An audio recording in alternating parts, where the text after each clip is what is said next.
Разум человека отражается на кончике пера, а мысли все его высказываются его почерком, которым он достигнет не меньшего, чем царь скипетром своим. Это слова еврейского поэта Шмуэля Анагида, который жил в Испании в первой половине XI века. Самуэль Анагид достиг, пожалуй, самого высокого положения, которого достигал когда-либо еврей до основания государства Израиль. Он был визирем гранадского халифата, главнокомандующим. Но для нас может быть важнее, что он был выдающимся поэтом. Самуэль Анагид родился в аристократической семье. Семья вела свою родословную от царя Давида, это не шуточки. Но все изменилось в 1013 году. Кордову захватили берберские племена. Начались страшные погромы. Кто мог спастись, спасался. Он вынужден был бежать из дома и оказался совершенно один в портовом городе Малага, где ни один человек его не знал. И в кармане у него не было ни гроша. Жизнь надо было начинать заново. И он открыл маленькую лавочку на рынке и стал торговать пряностями. А рядом был дворец визиря эмира Гранады. Его слуги должны были время от времени посылать отчеты. И вот слуга приходит на рынок, находит грамотного еврея и просит его писать.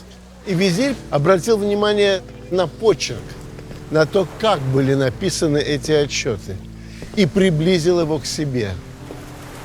Эта история показывала значимость почерковой традиции и еврейской каллиграфии в восприятии средневековой культуры.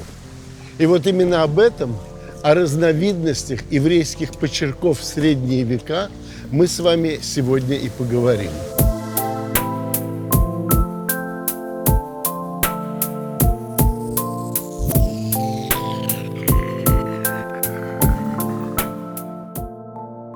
В библейский период евреи пользовались совершенно другим алфавитом, вообще не похожим на те буквы, которые мы знаем сегодня. В науке этот алфавит принято называть палеоеврейское письмо. Оно было сделано на основе финикийского алфавита. Самым ранним памятником, который дошел до нас сегодня, написанным этим палеоеврейским письмом, является так называемый календарь из Гезера. Это небольшая табличка, всем с хвостиком строчек, на которой находится перечисление сельскохозяйственных работ. Кстати, эта табличка хранится в Стамбуле, в археологическом музее. Этот алфавит существовал примерно до VI-V века до нашей эры, и в этот период постепенно общерегиональное арамейское письмо стало как-то внедряться в еврейскую культуру. Однако это был очень длительный процесс, и палеоеврейское письмо тоже существовало. И в какой-то период существовало и то, и другое. Но палеоеврейское письмо позже уже воспринималось как какое-то более сакральное. Примером этому являются кумранские рукописи. Там это очень хорошо видно, что сам текст уже написан тем письмом на основе арамейского алфавита, которое постепенно, уже скоро, превратится в обычное еврейское письмо, но имя Бога Святое, тетраграмматон, до сих пор выписывается палеоеврейским письмом. Палеоеврейское письмо всегда ассоциировалось с национальной гордостью. В частности, эти буквы сохранялись на еврейских монетах. Собственно говоря, эта традиция существует и сегодня. Давайте посмотрим на 1 шекель.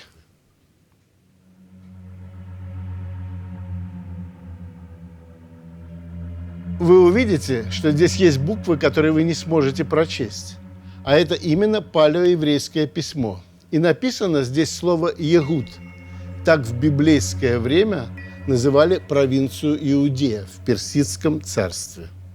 Примерно к III-V векам нашей эры уже полностью сформировалось то письмо, которое мы с вами можем сегодня легко читать.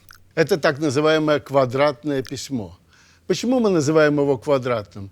Потому что каждая из этих букв легко вписывается в условный квадрат.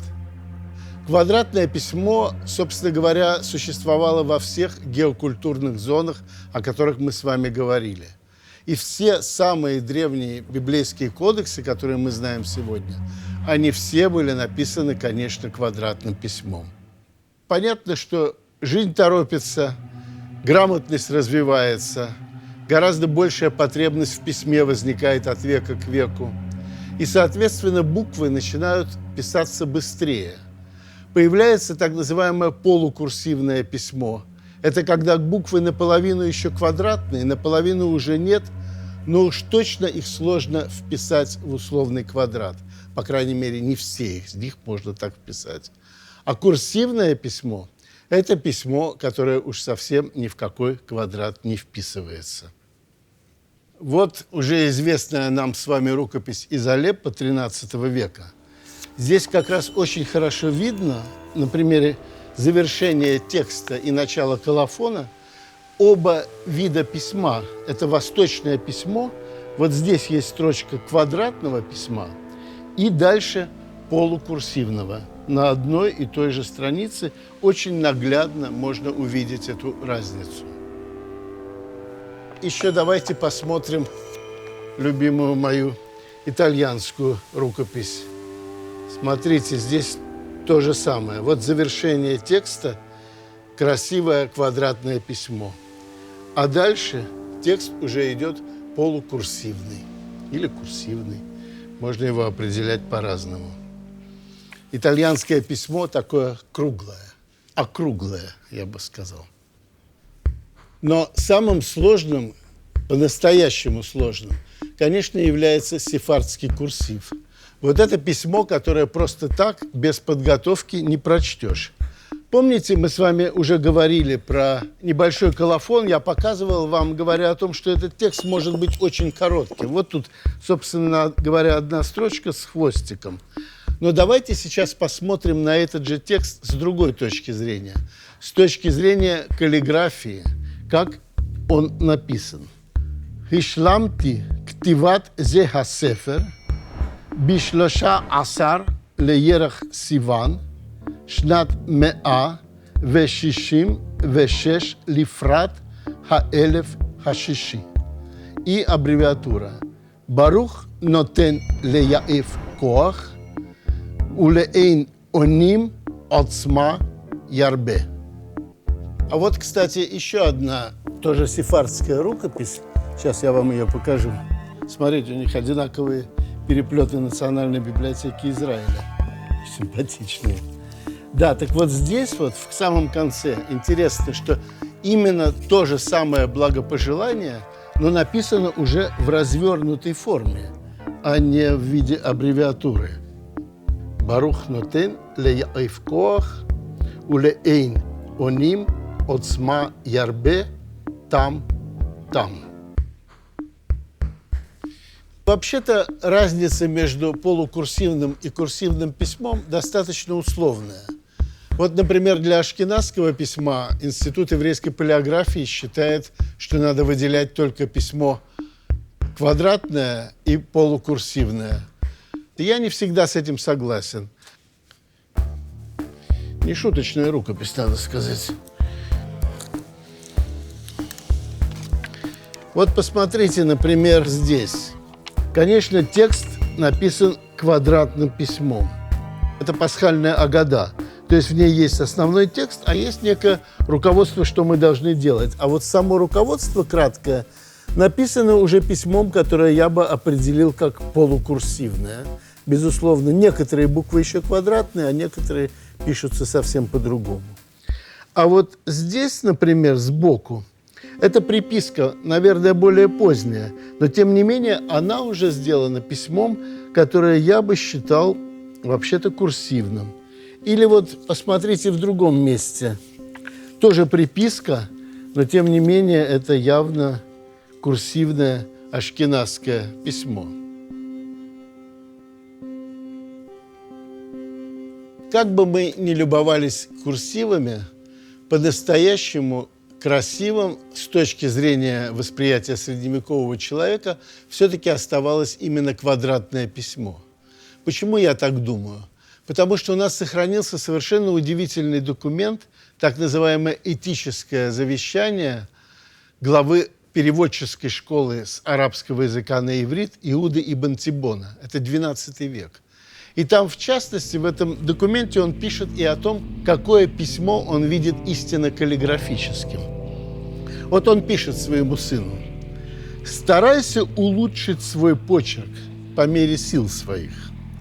И не привыкай писать так, что буквы становятся короткими и залезают одна на другую. А приучай себя выписывать буквы длинными, просторными и стоящими по отдельности». Вот это определение восточного квадратного письма.